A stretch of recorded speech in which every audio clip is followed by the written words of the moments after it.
ये जो सरकार वर्तमान अच्छी मोहन माझी महोदय सरकार ये गोटे इलेक्शन स्टंट रो सरकार आपण निजे जानी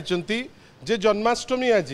जदि प्रथम दायित्व किसी ए सरकार रहिबा कथा से दायित्व होची बड़ ठाकुर जो कचाड़ी फोपाड़ी से बड़ ठाकुर रिपोर्टा आग आसवा दरकार कौन है कहीं आपण बड़ ठाकुर नहीं जेकोसी प्रतिश्रुति से देते इलेक्शन पूर्व को गोटे उपरे से आज पर्यंत कौन स्टेप जोटा नवा दरकार से नहीं पारि नांती। लक्ष्मणानंद सरस्वती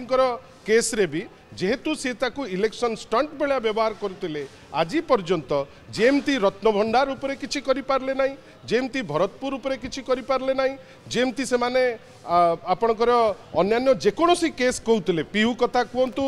परी कथा कहतु से कोनोसी केस रे जेमती मिथ्या तथ्य देई केवल लोकों को भुआ बुले भोट पे चेष्टा करुते लक्ष्मणानंद सरस्वती केस रे मध्य केवल निजर व्यक्तिगत फायदा निजर पॉलिटिकल फायदा पाई चित्कार करुते वर्षे ऊर्ध्व काल गलानी ता उपरे कोनोसी स्टेप से नहीं पारिना।